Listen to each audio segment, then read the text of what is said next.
ಮಕರ ಸಂಕ್ರಾಂತಿಯ ಪ್ರಯುಕ್ತ ಕೊಡವೂರಿನ ಶ್ರೀ ಶಂಕರನಾರಾಯಣ ದೇವಸ್ಥಾನದಲ್ಲಿ ವಿಶೇಷ ಪೂಜೆ ಕೈಗೊಳ್ಳಲಾಯಿತು. ಈ ದಿನ ಅಪರೂಪದ ಒಂದು ವಿಶಿಷ್ಟ ಸಂಪ್ರದಾಯವನ್ನು ನಡೆಸಿಕೊಂಡು ಬರಲಾಗುತ್ತಿದೆ. ಸಮುದ್ರದ ನಡುವಿನ ಮಾಲ್ತಿ ದ್ವೀಪದಲ್ಲಿ ದೇವರ ಸನ್ನಿಧಾನವಿದೆ ಎಂಬ ನಂಬಿಕೆ. ಹಾಗಾಗಿ ವರ್ಷಂಪ್ರತಿ ಮಕರ ಸಂಕ್ರಾಂತಿಯ ದಿನ ಭಕ್ತರೆಲ್ಲರೂ ಬೋಟುಗಳಲ್ಲಿ ತೆರಳಿ ಪೂಜೆ ಸಲ್ಲಿಸುತ್ತಾರೆ.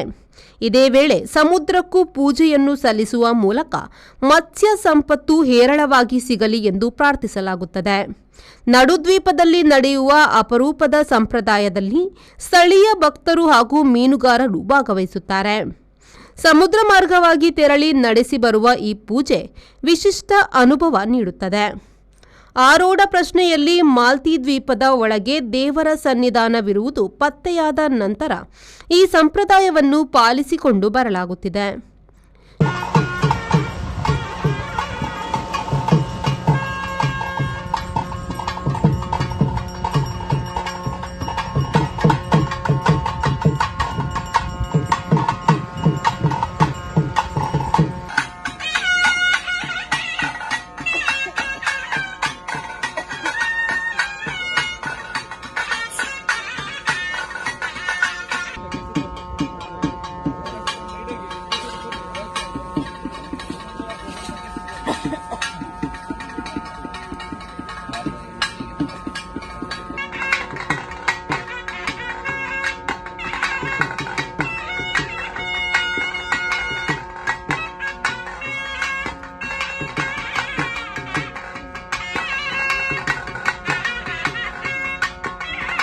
ಕಳೆದ ಒಂದು 13 ವರ್ಷಗಳಿಂದ ಹಿಂದಿನ ಬ್ರಹ್ಮಕಲಶ ಆದ ವರ್ಷದಿಂದ ಕೊಡೂರು ಶ್ರೀ ಶಂಕರನಾರಾಯಣ ದೇವಸ್ಥಾನದಿಂದ ಇಲ್ಲಿ ಮಕರ ಸಂಕ್ರಾಂತಿಯ ದಿವಸ ಇಲ್ಲಿ ಸಮುದ್ರದಲ್ಲಿ ಬಂದು ಈ ಮಾಲ್ದಿ ದ್ವೀಪ ಇದು ಇಲ್ಲಿ ಬಂದು ಇಲ್ಲಿ ಸಾನ್ನಿಧ್ಯ ಇದೆ ಅಂತ ಆರೂಢ ಪ್ರಶ್ನೆಯಲ್ಲಿ ಬಂದಂಥ ಒಂದು ವಿಚಾರದ ಮೇಲೆ ಪ್ರತಿ ವರ್ಷ ಬಂದು ಇಲ್ಲಿ ಕಾರ್ಯಕ್ರಮವನ್ನು ದೇವರಿಗೆ ಇಲ್ಲೊಂದು ಪೂಜೆಯನ್ನು ಅರ್ಪಿಸಿ ಇಡೀ ಊರಿನವರು ಸೇರಿಕೊಂಡು ಆನಂತರ ಸಮುದ್ರ ಪೂಜೆಯನ್ನು ಮಾಡಿ ಮತ್ಸ್ಯೋದ್ಯಮ ಒಳ್ಳೆ ರೀತಿಯಲ್ಲಿ ಬರಬೇಕು ಅಂತ ಒಂದು ಆರಾಧನೆ ಮಾಡುವಂಥ ಒಂದು ಕ್ರಮ.